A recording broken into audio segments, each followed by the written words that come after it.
Hello everyone, welcome to beamless education point. तो आज का जो हमारा लेक्चर होने वाला है उसका टॉपिक का नाम है वुंड इन्फेक्शन। आज हम लोग इस लेक्चर में पढ़ेंगे वुंड इन्फेक्शन क्या होता है, वुंड इन्फेक्शन के कितने टाइप्स होते हैं, कितने टाइप्स के वुंड इन्फेक्शन होते हैं और कैसे वुंड इन्फेक्शन का ट्रांसमिशन होता है, और वुंड इन्फेक्शन के लिए हम लोग लैब डायग्नोसिस में कौन कौन से टेस्ट परफॉर्म करते हैं। ये सारी चीजें आज हम लोग इस लेक्चर में कवर करने वाले हैं। तो आप लोग ये लेक्चर पूरा देख के जाइएगा, जिससे आपको वुंड इन्फेक्शन से रिलेटेड जितनी भी प्रॉब्लम्स थी वो सारी क्लियर हो जाएंगी और आपको वुंड इन्फेक्शन अच्छे से समझ में आ जाएगा। बाकी आप अपनी नोटबुक साथ में लेकर बैठेगा और उसमें नोट डाउन करते रहेगा, क्योंकि बीच बीच में मैं कुछ की पॉइंट्स बताऊंगा जो आपके वाइबा और कॉम्पिटिटिव एग्जाम में आपकी हेल्प करेंगे। तो आइए सबसे पहले हम लोग जानते हैं कि वुंड इन्फेक्शन क्या होता है, इसके इंट्रोडक्शन के बारे में। तो जो हमारा वुंड इन्फेक्शन है उसको पढ़ने से पहले आपको पता होना चाहिए कि वुंड क्या होता है। तो वुंड जो होता है वो क्या होता है, एक बॉडी की किस जैसे वुंड का मतलब आप सिंपल वे में समझिए कि बॉडी के किसी पार्ट का टूट जाना है, डैमेज हो जाना, क्या कहलाता है, वुंड कहलाता है। जैसे कि आपकी स्किन है, स्किन पे कोई कट लगा तो आपकी स्किन डैमेज हुई कि नहीं डैमेज हुई, तो जो डैमेज वाला एरिया होता है उसे हम लोग क्या कहते हैं, वुंड कहते हैं। अब हम लोग समझेंगे वुंड इन्फेक्शन क्या होता है। तो इसमें जो पहला पॉइंट लिखा है वो ये बोल रहा है, मतलब पहले पॉइंट का कहने का मतलब ये है कि जो हमारा वुंड है वो क्या होता है। Wound infection is a condition in which the harmful microorganisms such as bacteria enters break in the skin and multiply causing inflammation and dealing the normal healing process. तो इस पॉइंट को अगर आप अच्छे से समझ लेंगे तो आपको वुंड इन्फेक्शन अच्छे से समझ में आ जाएगा। तो इस पॉइंट का कहने का मतलब ये है कि जो जब किसी माइक्रो ऑर्गेनिज्म, जैसे मतलब हार्मफुल माइक्रो ऑर्गेनिज्म, जब कोई हार्मफुल माइक्रो ऑर्गेनिज्म हमारे उंड के कांटेक्ट में आता है और हमारे उंड के कांटेक्ट में आने के बाद वो मल्टीप्लाई करके इन्फेक्शन या इन्फ्लेमेशन कॉज करता है, तो उससे हम लोग क्या कहते हैं, उंड इन्फेक्शन कहते हैं। मींस कि अभी आपको मैंने बताया उंड क्या होता है, आपके जो नॉर्मल टिश्यू है उसमें चेंजेस, मतलब आपके जैसे कोई टिश्यू है या आपकी स्किन है उसमें क्या है, कट लग जाएगा। तो कट लगने के बाद जो इन्फेक्टेड एरिया होगा या कट लगने वाला एरिया होगा उसे हम लोग क्या कहते हैं, उंड कहते हैं। अब उस उंड पे अगर कोई बैक्टीरिया वायरस आके इंटर करता है और वो मल्टीप्लाई करता है, तो उस उंड में वो क्या करेगा, इन्फेक्शन या इन्फ्लामेशन कॉज कर लेगा। अब जब इन्फेक्शन और इन्फ्लामेशन कॉज कर लेता है तो उसे ही हम लोग क्या कहते हैं, उंड इन्फेक्शन कहते हैं। अब उंड इन्फेक्शन आपको हो गया तो उसमें क्या होगा, आपके सिम्टम्स देखने को मिलेंगे, जैसे कि आपके रेडनेस, स्वेलिंग और pain, warmth and pus discharge and sometimes fever. अब क्या होगा, आपको वुंड इन्फेक्शन हुआ। अब वुंड इन्फेक्शन किस तरह से हो सकता है, जैसे कि आपको कोई इंजरी हुई, तो इंजरी में क्या होता है, आपके बॉडी पार्ट्स में कट किए जाते हैं कि नहीं, सर्जरी में आपके बॉडी पार्ट्स में कट किए जाते हैं। और बर्न और कट, बर्न में भी आपके जो बॉडी के पार्ट्स होते हैं, जैसे कि आपकी बॉडी की स्किन हो गई, टिश्यू हो गए, वो डैमेज होते हैं। कट में भी आपके स्किन और जो आपके टिश्यू है वो डैमेज होते हैं। तो जो डैमेज एरिया है उसमें किसी माइक्रो ऑर्गेनिज्म की एंट्री होना और उसका मल्टीप्लाई होना और इन्फेक्शन इन्फ्लामेशन कॉज करना बोले तो वुंड इन्फेक्शन कहलाता है। और वुंड इन्फेक्शन के बाद हमें जो सिम्टम्स देखने को मिलते हैं, साइन और सिम्टम्स देखने को मिलते हैं, वो कैसे देखने को मिलते हैं, रेडनेस, स्वेलिंग, पेन, वर्म, पस discharge and sometimes fever. Fever की कंडीशन तब आती है जब आपका वुंड इन्फेक्शन जो होता है वो सिस्टमैटिक इन्फेक्शन में कन्वर्ट हो जाता है, तब आपको फीवर की कंडीशन देखने को मिलती है। अभी जब हम आगे पढ़ेंगे टाइप्स ऑफ वुंड इन्फेक्शन तो उसमें आपको पता चल जाएगा सिस्टमैटिक जो वुंड इन्फेक्शन होता है वो क्या होता है। अब जो थर्ड पॉइंट लिखा है वो लिखा early diagnosis and treatment are important to prevent complication. Means अगर आप वुंड इन्फेक्शन आपको हुआ है, आप उसकी अर्ली डायग्नोसिस कर लेते हैं, आप अच्छे से डायग्नोसिस करवा के उसका अच्छे से ट्रीटमेंट कर लेते हैं, तो क्या होगा, आपके कॉम्प्लिकेशन से वो प्रिवेंट करेगी। मींस आगे के जो आपके डैमेज होने या आपके इन्फेक्शन के बढ़ने के चांसेस उसको रिड्यूस करेगी और आपकी बॉडी को प्रिवेंट करेगी। तो ये था आपका इंट्रोडक्शन वुंड इन्फेक्शन का। आई होप आप लोगों को समझ में आ गया होगा। फिर हम लोग बात करते हैं कि जो वुंड इन्फेक्शन है वो कैसे हमारी बॉडी में कॉज्ड होता है। इसके लिए मैंने एक फ्लो चार्ट ऐड कर दिया जिससे आपको अच्छे से समझ में आ जाएगा कि आखिर वुंड इन्फेक्शन होता क्या है और वुंड इन्फेक्शन हमारी बॉडी में कैसे अकर होता है। तो आइए जानते हैं। सबसे पहले जैसे आपकी बॉडी है और आपकी जो स्किन या टिश्यू है बॉडी में, उसमें क्या हुआ, कोई कट हुआ या सर्जिकल इंसिजन हुआ या बर्न हुआ या ट्रामा हुआ। तो आपके जब बर्न और इंसिजन, कट, ट्रामा होगा तो आपको वुंड देखने को मिलेगा। वुंड बोले तो damage area of tissue and skin, तो उसको हम लोग क्या कहते हैं, वुंड कहते हैं। तो वुंड में अगर कोई माइक्रो ऑर्गेनिज्म की एंट्री होती है, मतलब अगर आप वुंड में कोई माइक्रो ऑर्गेनिज्म की एंट्री हो जाती है। अब एंट्री कैसे होगी, तो एंट्री आपके डायरेक्ट कांटेक्ट से हो सकती है या सेल्फ कंटामिनेशन से हो सकती है। डायरेक्ट कांटेक्ट बोले तो आप किसी इन्फेक्टेड पर्सन से हैंड शेक कर रहे हैं या आप किसी इन्फेक्टेड चीज को टच कर रहे हैं, तो उससे अगर आपको कोई माइक्रो ऑर्गेनिज्म आपके वुंड में इंटर होता है, जैसे कि बैक्टीरिया हो गए, वायरस हो गए, बैक्टीरिया आपके staphylococcus aureus, Streptococcus Pseudomonas, E coli, ये सब क्या होते हैं, आपके जो उंड है उसमें इंटर होते हैं। उंड में इंटर होने के बाद ये क्या करते हैं, मल्टीप्लाई करते हैं। मल्टीप्लाई बोले तो कि ये अपने जो नंबर्स ऑफ पैथोजेंस होते हैं उनको क्या करते हैं, इंक्रीज करते हैं। और जब नंबर ऑफ पैथोजेंस इंक्रीज होते हैं उंड एरिया पर, तो क्या होता है, वो मल्टीप्लाई करते हैं और मल्टीप्लाई करने के बाद वो साइटोकाइंस और हिस्टामिन जैसे एंजाइम्स को रिलीज करते हैं।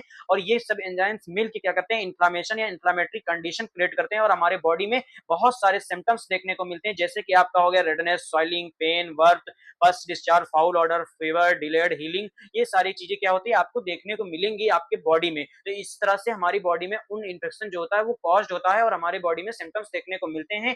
जब हमारी बॉडी में सिम्टम्स देखने को मिलते हैं तब हम लोग आगे के फर्दर प्रोसीजर फॉलो करते हैं, जैसे आपकी लैब डायग्नोसिस, और लैब डायग्नोसिस करके हम लोग ये पता लगाते हैं कि कौन सी बैक्टीरिया कौन से वायरस के कारण हमारे वुंड इन्फेक्शन हुआ है।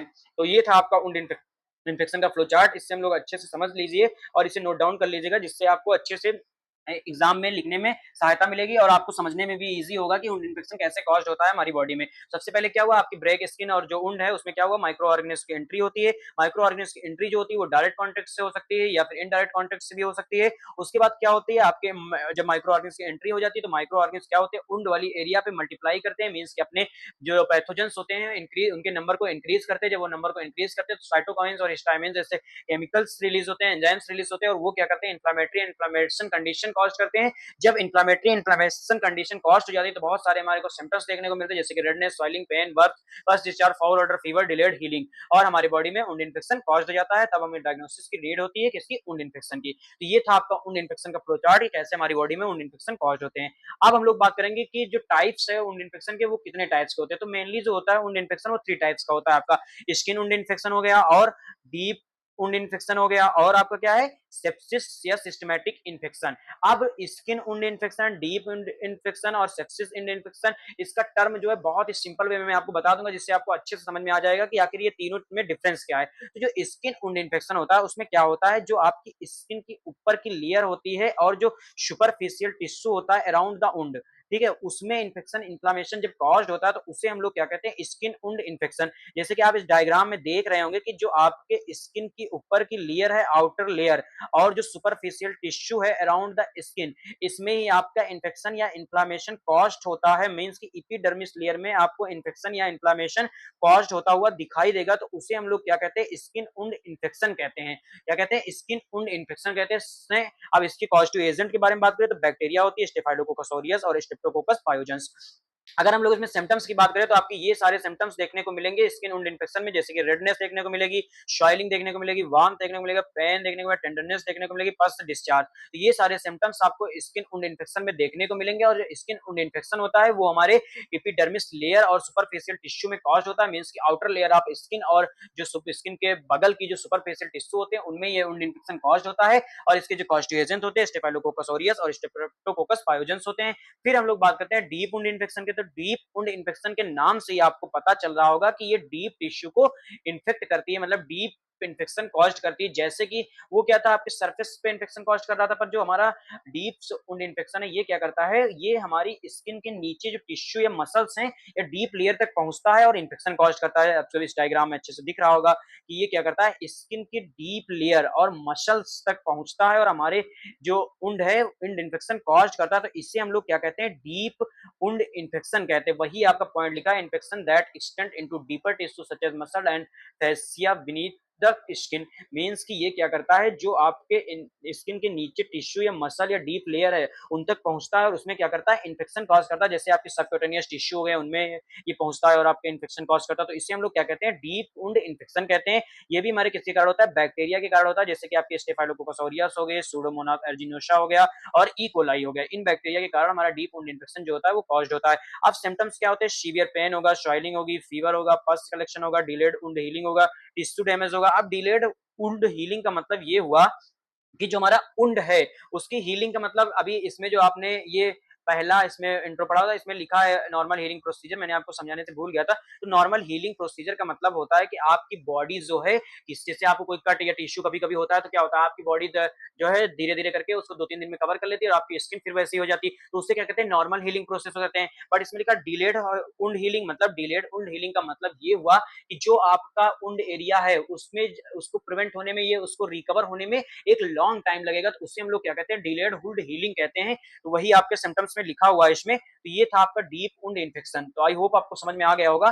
फिर हम लोग बात करते हैं सेप्सिस और सिस्टमैटिक इन्फेक्शन के बारे में। तो सेप्सिस एंड सिस्टमैटिक इन्फेक्शन बोले तो ऐसा इन्फेक्शन जो कि आपकी क्या हो, जो आपका इन्फेक्टेड वुंड है उससे क्या हो, ट्रांसफर हो जाए आपके ब्लड स्ट्रीम में। और जब ब्लड स्ट्रीम में ट्रांसफर होगा तो ब्लड आपके पूरी बॉडी में फ्लो करता है। तो जब पूरी बॉडी में फ्लो करेगा तो ये आपके जो various parts of the body system को क्या करेगा, इन्फेक्ट करेगा। जैसे आपके रेस्पिरेटरी ट्रैक को इन्फेक्शन कर सकता है या यूरिनरी ट्रैक्ट को इन्फेक्शन कर सकता है, या जो अदर्स और आपके बॉडी के सिस्टम्स हैं उनको अफेक्ट करेगा और उनमें इन्फेक्शन या इन्फ्लेमेशन कॉज करेगा, इन्फेक्शन को स्प्रेड करेगा, तो उसे हम लोग क्या कहते हैं, सेप्सिस या सिस्टमैटिक इन्फेक्शन कहते हैं। वही आपका लिखा है life threatening condition in which the infection from a wound spread into a blood stream and causes of body wide. Means क्या होता है, इस कंडीशन में हमारे जो उंड इन्फेक्शन होता है उससे बैक्टीरिया क्या करते हैं, हमारे ब्लड स्ट्रीम में एंटर करते हैं, और ब्लड स्ट्रीम में एंटर करने के बाद वो हमारे बॉडी के जो पार्ट्स होते हैं, सिस्टम्स होते हैं, उनको इफेक्ट करना स्टार्ट कर देते हैं, तो उसे हम लोग क्या कहते हैं, सेप्सिस या सिस्टमैटिक इन्फेक्शन कहते हैं।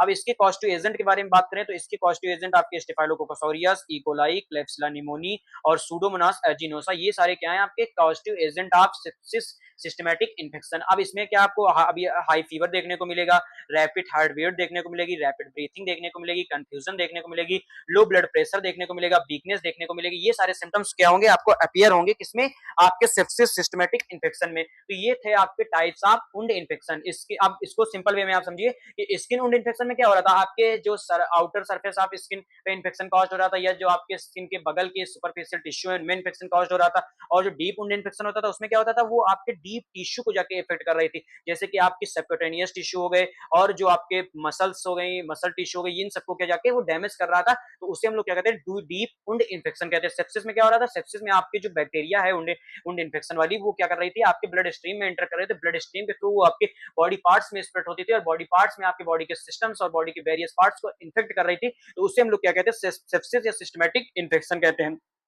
फिर आपके कॉस्टिव एजेंट इनके दिए हुए और सिम्टम्स देंगे, इस चीजें आप लोग नोट डाउन कर लीजिएगा। फिर आगे हम लोग बात करेंगे कि जो हमारा वुंड इन्फेक्शन है वो कैसे ट्रांसमिशन होता है उसका, मींस एक जगह से दूसरी जगह पे उसका ट्रांसमिशन कैसे होता है, कैसे वो हमारे वुंड इन्फेक्शन को आके इन्फेक्ट करती है। तो ये इसको हम लोग चार टाइप्स में पढ़ेंगे। चार टाइप्स मतलब कि जिसका जो ट्रांसमिशन होता है वो चार तरह से होता है। पहला आपका कैसे होता है, डायरेक्ट कॉन्टेक्ट के थ्रू होता है, डायरेक्ट कॉन्टेक्ट के थ्रू होता है। दूसरा क्या होता है, एयर बॉर्न के थ्रू होता है। थर्ड नंबर पे आपका डिस्पर्सल के थ्रू होता है एंड फोर्थ नंबर पे आपके सेल्फ कंटामिनेशन से होता है। तो ये चारों चीजें हम लोग पढ़ेंगे। इसमें मैंने ये सारी इमेज ऐड कर दी जिससे आपको अच्छे से समझ में आ जाएगा, ज्यादा आपको पढ़ने की आवश्यकता नहीं है। अगर आप इसे अच्छे से समझ लेंगे तो आपको लिखने में अपनी लैंग्वेज में आप सिंपल टर्म का यूज करके लिख सकते हैं कि कैसे हम लोग ट्रांसमिशन ऑफ वुंड इन्फेक्शन को देखते हैं। तो ट्रांसमिशन ऑफ वुंड इन्फेक्शन में जो डायरेक्ट कॉन्टेक्ट है उसमें लिखा हुआ transmission occur when the infected material is transferred directly from an infected person और source to the wound through the skin contact. अब आपको देखना ये है कि जो डायरेक्ट कॉन्टेक्ट होता है उसमें क्या होता है कि जैसे आप किसी पर्सन है उसको क्या है, वुंड इन्फेक्शन उसके हैंड में हुआ है, तो उस वुंड इन्फेक्शन को वो अगर कवर करके नहीं रखेगा और वो किसी के डायरेक्ट कांटेक्ट में आता है, जैसे किसी को हैंड शेक कर रहा है या किसी इक्विपमेंट को पकड़ रहा है और उस इक्विपमेंट या उस दूसरे पर्सन के हैंड में कोई बैक्टीरिया है, कोई माइक्रो ऑर्गेनिज्म प्रेजेंट है, तो वो क्या होगा, उसके वुंड इन्फेक्शन में उसके वुंड पे जाके इन्फेक्शन करेगा। तो उसे हम लोग क्या कहते हैं, direct transmission of wound infection bacteria या वायरस। आपको इस डायग्राम में पता चल रहा होगा कि डायरेक्ट ट्रांसमिशन कैसे होता है। फिर हम लोग बात करते हैं एयरबॉर्न। तो एयरबॉर्न में क्या होता है कि हमारा जो ट्रांसमिशन होता है बैक्टीरिया का वो कैसे होता है, transmission occur when infected droplets और tiny particles are released in the air by coughing, sneezing और talking and inhaled of settle on the wound. Means कि क्या होता है कि इसमें एयर ड्रॉपलेट के थ्रू जो आपका बैक्टीरिया वायरस है वो ट्रांसमिट होता है आपके वुंड पे। कैसे ट्रांसफर होता है, जैसे कि आप कोई इन्फेक्टेड पर्सन है वो कगिंग कर रहा है, स्नीचिंग कर रहा है और टॉकिंग कर रहा है आपसे, वो इन्फेक्टेड है किसी बैक्टीरिया या किसी चीज से, तो क्या होता है जब वो कगिंग करता है तो उसमें वायरल इन्फेक्शन आएगा, तो उसमें बैक्टीरिया वायरस आपके क्या है वुंड पे जाके बैठेंगे या वुंड पे जाके आपके ट्रांसफर होंगे उसके जो कगिंग और स्नीजिंग के एयर ड्रॉपलेट्स थ्रू, तो उससे जो आपके वुंड में इन्फेक्शन कॉज्ड होगा तो उसे हम लोग क्या कहेंगे, एयरबॉर्न वुंड इन्फेक्शन। इस डायग्राम या इस इमेज से आपको समझ में आ रहा होगा कैसे वुंड इन्फेक्शन कॉज्ड होता है एयर ड्रॉपलेट के थ्रू। फिर डिस्पर्सल। डिस्पर्सल बोले तो डिस्पर्सल का मतलब ये होता है कि जैसे आप कोई इन्फेक्टेड ऑब्जेक्ट या इंस्ट्रूमेंट को टच कर रहे हैं, जैसे आप लैब में वर्क कर रहे हैं और आपको वुंड इन्फेक्शन हुआ है, तो आप लैब में बहुत सारे इक्विपमेंट का यूज करते हैं, बहुत सारी चीजों का यूज करते हैं, उनको टच करते हैं, बहुत सारी चीजें स्टाइल होती, बहुत सारी चीजें नॉन स्टाइल होती। तो जो नॉन स्टाइल चीजें होती है उनमें क्या होता है, आपके इन्फेक्शन या इन्फ्लामेशन या बैक्टीरियल कंटामिनेशन होने के चांसेस होते हैं। तो अगर आपको उंड हुआ है और आप बिना किसी उंड को बिना कवर किए, बिना किसी प्रिवेंशन के चीजों को टच करेंगे, तो उसमें क्या होगा, आपके बैक्टीरिया के ट्रांसमिशन होने के चांसेस होंगे कि नहीं होंगे? अगर बैक्टीरिया के ट्रांसमिशन के चांसेस होंगे तो आपके वुंड के कंटेंट में जैसे बैक्टीरिया आएगी, आपके वुंड पे ट्रांसमिट होगी और वुंड में आपके इन्फेक्शन या इन्फ्लेमेशन कॉज करेगी। वही आपका लिखा है डिस्पर्सल वुंड इन्फेक्शन ट्रांसमिशन। फिर हम लोग बात करते हैं सेल्फ कंटामिनेशन। सेल्फ कंटामिनेशन का मतलब ये होता है कि जो आपकी खुद के बैक्टीरिया होती है, खुद के बैक्टीरिया से आपको इन्फेक्शन कॉज होता है, उससे हम लोग क्या कहते हैं सेल्फ कंटामिनेशन। सेल्फ कंटामिनेशन आप समझिए कि जैसे कि आपको फीवर हुआ है या आपको स्नीजिंग या कमिंग की प्रॉब्लम है और आपको उन इन्फेक्शन भी हुआ है, तो अगर आप बार बार टच करते हैं अपनी नोज या अपने माउथ को, तो उसमें क्या होगा, आपके उंड में इन्फेक्शन होने के चांसेस इंक्रीज होंगे और आपके उंड इनमें इन्फेक्शन क्रिएट होगा। बैक्टीरिया जो होगी आपके उंड में ट्रांसफर होगी और आपके उंड में इन्फेक्शन कॉज करती है, तो उसे हम लोग क्या कहते हैं सेल्फ कंटामिनेशन। सेल्फ कंटामिनेशन बोले तो germ from your own body transfer to the wound, मतलब तुम्हारी खुद की बॉडी से ही तुम्हारे खुद के उंड पर जब ट्रांसफर हो जाते हैं हमारी बैक्टीरिया, तो उसे हम लोग क्या कहते हैं आपका सेल्फ कंटामिनेशन। तो ये था आपका ट्रांसमिशन ऑफ उंड इन्फेक्शन, कैसे उंड इन्फेक्शन ट्रांसफर होता है। इसमें मैंने सारी डायग्राम ऐड कर दिया था जिससे आपको अच्छे से समझ में आ जाएगी उंड इन्फेक्शन का ट्रांसमिशन कैसे होता है। अब हम लोग बात करेंगे कि जो पॉजिटिव एजेंट होते हैं उंड इन्फेक्शन के, वो क्या कौन कौन से होते हैं। तो आपको पता होगा कि कॉस्टिव एजेंट में आपके वायरस, फंजाई और बैक्टीरिया जो होते हैं वो आपके उन इन्फेक्शन के कॉस्टिव एजेंट होते हैं। बाकी ये सारे कॉस्टिव एजेंट को मैंने नाम नोट कर दिया जिनको आपको पढ़ना है, याद करना है और आपके जो यूनिवर्सिटी एग्जाम होंगे उसमें लिख के आना है। ये सारी चीजें आपको समझने वाली नहीं है, इसमें बस आपको नाम नाम याद रखना है कि कौन कौन से होते हैं। Staphylococcus aureus, Streptococcus pyogenes, Enterococcus, Pseudomonas, E coli, Klebsiella, Proteus ये और फंजाई में आपके कैंडिडा एल्बिगेंस, एस्परजिलस फ्यूमिगेट्स और हर्पेस सिम्प्लेक्स वायरस और वी वी वायरस, ये सारे वायरस हैं और ये फंजाई हैं और ये बैक्टीरिया हैं जो आपके उंड इन्फेक्शन को कॉज करते हैं। अब इन बैक्टीरिया वायरस को हम लोग लैब डायग्नोसिस करके कैसे पता करते हैं कि कौन सी बैक्टीरिया कौन सी वायरस है, तो उसके लिए हमें क्या करना पड़ेगा, लेबोरेटरी डायग्नोसिस करना पड़ेगा। लेबोरेटरी डायग्नोसिस में सबसे पहले हम लोग क्या करते हैं, जो हमारा सबसे पहला स्टेप होता है वो ये होता है स्पेसिमेन कलेक्शन। तो स्पेसिमेन कलेक्शन हम उंड इन्फेक्शन के लिए कौन सा स्पेसिमेन कलेक्ट करते हैं, तो आपको स्वैब कलेक्शन करना होता है उंड इन्फेक्शन के सैंपल कलेक्ट करने के लिए। कैसे, क्योंकि जो हमारा it is most common as the aspiration because it hold less volume और मोर सब्जेक्टेड कंटामिनेशन। मींस क्या होता है कि हमारा जो स्वैब कलेक्शन होता है उसमें हम लोग लेस नंबर में, लेस अमाउंट में सैंपल लेते हैं और मोर अमाउंट में जो सब्जेक्टेड कंटामिनेशन आपके पैथोजेंस हैं उनको पता करते हैं। तो इसीलिए हम लोग क्या करते हैं, स्वैब कलेक्शन करते हैं for the diagnosis of wound infection. अब कैसे करेंगे, तो आपको ये रहा उंड इन्फेक्शन स्वैब कलेक्शन हम लोग कैसे करते हैं। पहले क्या करना है, आपको आपको अपने हैंड्स जो है उनको प्रॉपरली क्या करना है, वॉश करना है। देन आपको क्या करना है, स्टाइल ग्लव्स जो है उनको वेयर करना है। स्टाइल ग्लव्स वेयर करने के बाद जो आपका उंड एरिया होगा उसको क्या करना है, आपको क्लीन करना है। और उंड एरिया को क्लीन करने के बाद आपको एक स्वैब स्टिक लेना है, स्टाइल स्वैब लेना है और उंड एरिया जो है आपका या उंड इन्फेक्शन जो इस एरिया में कॉज्ड हुआ है उस पर क्या करना है, हल्का सा रोटेट करना है।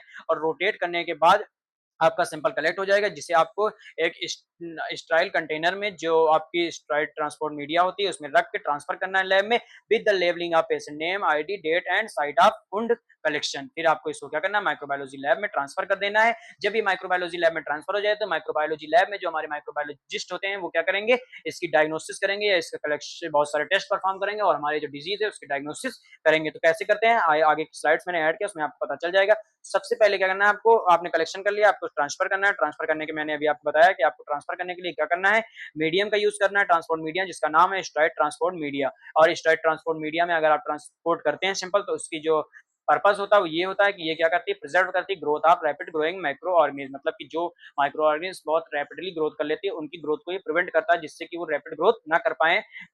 तो इसीलिए हम लोग ट्रांसपोर्ट मीडिया का यूज करते हैं। अब ट्रांसपोर्ट मीडिया का यूज किया आपने अपने लैब में, सिंपल ट्रांसपोर्ट कर दिया। अब लैब में सबसे पहले हम लोग क्या करते हैं, डायरेक्ट माइक्रोस्कोपी करते हैं। डायरेक्ट माइक्रोस्कोपी करने के लिए हमें ग्राम स्टेनिंग, अल्बर्ट स्टेन, जेडन स्टेन परफॉर्म करना होगा। ये सारी स्टेन को परफॉर्म करके हम लोग स्लाइड, पहले हम लोग स्लाइड प्रिपेयर करते हैं, फिर स्टेन करते हैं, स्टेन करने के बाद ड्राई करते हैं। ड्राई करने के बाद हम लोग क्या करते हैं, माइक्रोस्कोपिक एग्जामिनेशन करते हैं स्लाइड का।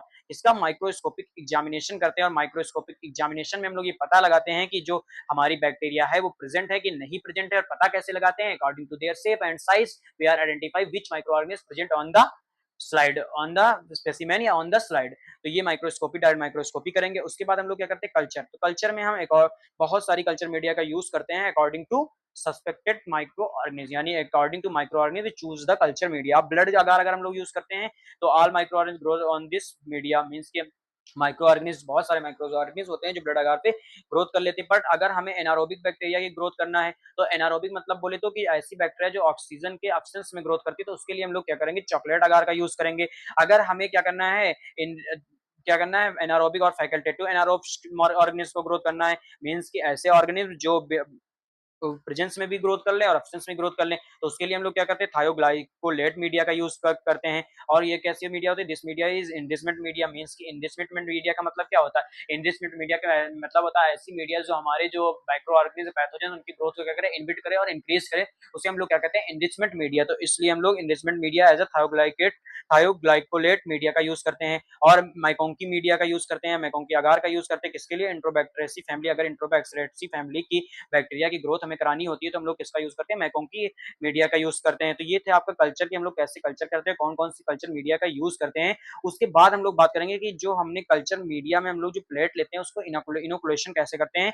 ये मैंने डायग्राम में ऐड कर दिया है क्योंकि आपको अच्छे से समझ में आ जाएगा कि अगर आपने लैब में पोस्टिंग की होगी तो आपको अच्छे से समझ में आ रहा होगा कि कैसे हम लोग करते हैं। तो आपको क्या करना है, सबसे पहले स्टाइल स्वैब लेना है। जो आपका अभी मैंने सैंपल कलेक्ट किया था तो उसमें स्वैब कलेक्शन किया था, वो स्वैब आपको लेना है और आपको क्या-क्या लेना है, एक ब्लड अगार लेना है। क्या लेना है? ब्लड अगार लेना है।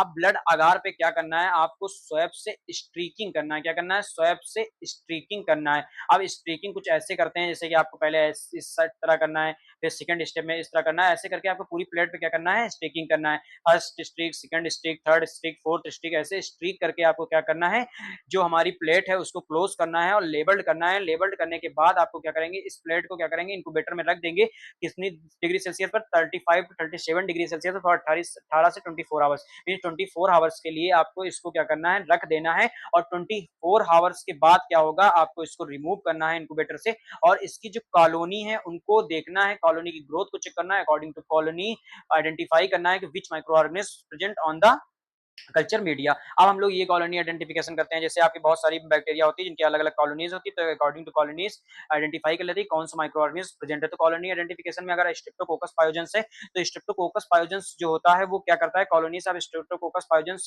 On blood agar shows presence of beta haemolysis around colonies. और क्या होती है, gram positive cocci in chain purple spherical bacterial in chain. तो इसमें एक डायग्राम मैंने ऐड किया है, ये आपकी अगर आपको कुछ इस तरह से कॉलोनी दिख रही है तो इट्स मीन्स कि ये बीटा हिमोलाइसिस आपको शो कर रही है। अगर इस तरह की कॉलोनी दिख रही है, बीटा हिमोलाइसिस शो हो रहा है आपको येलो कलर का, तो ये आपका क्या है, स्ट्रेप्टोकोकस पायोजेंस है। अभी आपको मैंने बताया ना स्ट्रेप्टोकोकस पायोजेंस में कि बीटा हिमोलिसिस अराउंड कॉलोनीज, तो ये आपको देख सकते हैं कि अराउंड की कॉलोनीज में आपको क्या बीटा हिमोलिसिस दिख रही होगी। बाकी आपको अगर क्या है, सेकंड पॉइंट जिसमें लिखा था gram positive cocci in chain, तो gram positive cocci in chain आपको इस जो इमेज मैंने इसमें ऐड की है, ये वाली इमेज, इसमें आपको दिख रही होंगी कि ये जो कोकाई है चेन शेप में दिख रही कि नहीं दिख रही। तो अगर आपको ऐसी चेन शेप में दिखती हैं माइक्रो ऑर्गेनिज्म में बैक्टीरिया, तो इसका मतलब कि ये स्ट्रेप्टोकोकस पायोजेंस है, स्ट्रेप्टोकोकस बैक्टीरिया है। तो इससे आप लोग ऐसे आइडेंटिफाई करेंगे कि कौन सी बैक्टीरिया प्रेजेंट है हमारे कॉलोनी आइडेंटिफिकेशन में। फिर हम लोग बात करते हैं कि टेस्ट कौन कौन से परफॉर्म करते हैं इसको बेटर आइडेंटिफिकेशन करने के लिए।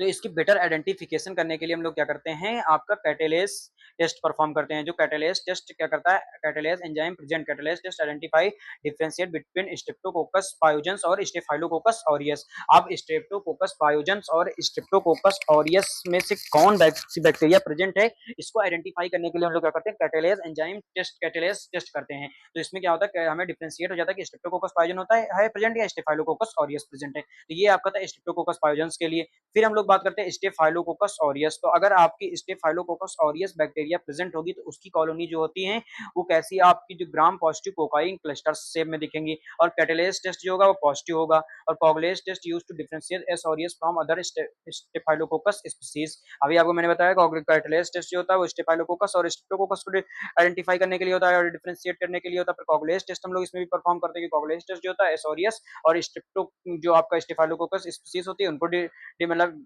डिफाइंड करने के लिए, डिफरेंशिएट करने के लिए यूज होता है। बाकी जो हमारी ग्राम पौष्टिक कोकाई होती है वो आपकी कैसी दिखती है, क्लस्टर क्लस्टर शेप में। जैसा कि मैंने इस डायग्राम में ऐड कर दिया है, तो आपको जो माइक्रोस्कोपिक एग्जामिनेशन करेंगे तो आपको कुछ इस तरह से दिखाई देंगी क्लस्टर शेप में ग्राम पौष्टिक कोकाई। अब जो हम लोग और इसमें क्या करते हैं, mannitol salt agar S aureus ferment yellow colour. अगर हम लोग मैनिटॉल साल्ट अगार का यूज करके मैनिटॉल टेस्ट परफॉर्म करते हैं तो उसमें जो हमारी स्टेफाइलोकोकस ऑरियस होती हैं वो कैसी दिखती है, फर्मेंट करती है येलो कलर की, और येलो कलर की हमें विजुअलाइजेशन होगी अगर हम लोग माइक्रोस्कोपिक एग्जामिनेशन करते हैं। कॉर्निबैक्टीरियम डिप्थीरी के अगर हम लोग माइक्रोस्कोपिक एग्जामिनेशन करते हैं, कॉलोनी मॉर्फोलॉजी चेक करते हैं, तो इसमें क्या होता है, वी और एल शेप्ड की आपकी बेसलाई दिखेंगी विद द मेटाक्रोमेटिक ग्रेन्यूल्स। आपको इस डायग्राम में दिख रहा होगा, ये देखिए आप, तो ये आपको थोड़ा सा वी शेप में दिख रहा होगा कि नहीं दिख रहा है, और वी शेप में दिख रहा है आपको, एल शेप में भी, वी शेप में ये सारी जो आपकी दिख रही है कॉलोनीज, ये आपकी जो आइडेंटिफाई हो रहा है, और ये आपको देखिए एल शेप में दिख रहा है। तो अगर आपको वी और एल शेप में दिखता है आपको माइक्रोस्कोपिक एग्जामिनेशन, तो इट्स मींस कि it indicates the Corynebacterium diphtheriae present on the फिर हम लोग बात करते हैं ई कोलाई के बारे में। तो अगर ई कोलाई जो होता है उसकी आपको ई कोलाई आपको विज़ुअल करना है, ई कोलाई कैसी हमारी प्रेज़ेंट होती है। तो ई कोलाई जो होती है वो ग्राम नेगेटिव बैसिलाई होती है। क्या होती है? ग्राम नेगेटिव बैसिलाई होती है। जब हम लोग इसको मैकोंकी अगार पे जो ग्रोथ कराते हैं इसकी, तो जब मैकोंकी अगार पे क्या करती है पिंक कलर की कॉलोनीज़ आपको देगी। पिंक कलर की कॉलोनीज़ आपको विज़ुअल होगी। पिंक कलर की कॉलोनीज़ क्यों विज़ुअल होती है? क्योंकि ये क्या करती है लैक्टोज़ फर्मेंटेशन करती है, जिसके कारण हमें जो कॉलोनीज़ होती हैं वो कैसी दिखती हैं? पिंक कलर की कॉलोनीज़ दिखती हैं। तो हम लोग पिंक कलर कॉलोनीज़ से आइडेंटिफ़ाई कर लेते हैं कि ई कोलाई बैक्टीरिया हमारी प्रेज़ेंट है। मतलब कि क्या होता है कि आप मैकोंकी अगार का यूज़ करते हैं और ई कोलाई जो होती है उसके उस बैक्टीरिया को आप ग्रोथ कराते हैं आप अपने कल्चर मीडिया पर। फिर जो कल्चर मीडिया पे जब ग्रोथ होती है तो कैसी ग्रोथ होती है? पिंक कलर कॉलोनीज़ आपको दिखाई देंगी। पिंक कलर कॉलोनीज़ क्यों दिखाई देती है? क्योंकि लैक्टोज़ फर्मेंटेशन करती है ये बैक्टीरिया, इसीलिए हमें पिंक कलर की कॉलोनीज़ विज़ुअल होती हैं मैकोंकी अगार पे। तो इस तरह हम आइडेंटिफ़ाई कर लेते हैं कि हमारी ई कोलाई बैक्टीरिया प्रेज़ेंट है। फिर हम लोग बात करते हैं सूडोमोनास एर्जिनोसा। अब सूडोमोनास एर्जिनोसा जो होता है वो क्या करता है? ग्रीनिश ग्रीनिश कलर आप कॉलोनीज़ शो करता है। Greenish colour of media due to production pyocyanin by Pseudomonas. अब ये क्यों ग्रीन कलर की कॉलोनीज़ क्यों विज़ुअल दिख करता है? क्योंकि ये क्या करता है पायोकाइनिन जो होता है उसका प्रोडक्शन करता है, इसीलिए जो हमारी जो कॉलोनीज़ होती है क्या करती है ग्रीन कलर की कॉलोनीज़ विज़ुअल होती है। ऑक्सीडेज़ पॉजिटिव रिजल्ट देता है। आपको इस डायग्राम में दिख रहा होगा कि कैसी कॉलोनीज़ विज़ुअल होती है। तो ग्रीन कलर की कॉलोनीज़ अगर हमें विज़ुअल हो रही है तो it's means it indicates Pseudomonas aeruginosa. तो ये था आपका कॉलोनी मॉर्फोलॉजी के बेस पे हम लोग कैसे आइडेंटिफ़ाई करते हैं कि कौन सी बैक्टीरिया की कॉलोनीज़ प्रेज़ेंट है। अब हम लोग लास्ट में सबसे परफ़ॉर्म करते हैं एएसटी। अब आपको पता चल जाता है कि कौन सी बैक्टीरिया हमारे जो किस बैक्टीरिया के कारण ये कौन सी बैक्टीरिया प्रेजेंट है हमारे वुंड इन्फेक्शन में, तो उसके अकॉर्डिंग हम लोग क्या करते हैं एएसटी परफॉर्म करते हैं। एएसटी परफॉर्म करने के लिए हम लोग किर्बे बाउट डिफ्यूजन मेथड का यूज करते हैं और उसमें हम बहुत सारी जो पेनिसिलिन और एरिथ्रोमाइसिन ऐसी जो बैक्टीरिया जो एंटीबायोटिक्स होते हैं उनको प्लेस करते हैं और उसकी ग्रोथ ऑफ इनहिबिशन को चेक करते हैं। फिर जोन ऑफ इनहिबिशन को मेजरमेंट करते हैं और हम लोग according to zone of inhibition prescribe कर देते हैं पेशेंट को कि कौन सी मेडिसिन खाने से उसका जो इन्फेक्शन है वो प्रिवेंट होगा। ये जो एएसटी आपके सेकंड यूनिट में दिया हुआ है, आगे के लेक्चर्स में हम लोग अच्छे से पढ़ेंगे कि एएसटी कैसे परफॉर्म करते हैं, टाइप्स कितने होते हैं, कौन से मीडिया का यूज करते हैं। इसमें सिर्फ आपको ओवरव्यू जानना है कि एएसटी हम लोग क्यों परफॉर्म करते हैं और एएसटी का यूज हम लोग क्यों करते हैं लैब डायग्नोसिस में। तो एएसटी का यूज हम लोग सेंसिटिविटी और रेसिस्टेंस चेक करने के लिए करते हैं जो हमारे एंटीबायोक्रोबियल ड्रग्स होती हैं उनका। तो आपके स्टेफाइलोकोकस जो होती है उसके लिए हम लोग पेनिसिलिन एरिथ्रोमाइसिन यूज करते हैं। अगर स्टेफाइलोकोकस आपको आइडेंटिफाई होती है, अगर स्ट्रेप्टोकोकस पायोजेंस यूज होता है तो उसके लिए भी हम लोग पेनिसिलिन या एरिथ्रोमाइसिन यूज करते हैं। इकोलाई अगर आपको विजुअल होते है टेट्रासाइक्लिन और एमिकाशीन का यूज करते हैं। स्यूडोमोनास का अगर है तो मेरोपिनम और इम्पिपेनम, इन सारी मेडिसिन का यूज करके हम लोग डिजीज या जो हमारा वुंड इन्फेक्शन है उससे प्रिवेंट कर लेते हैं।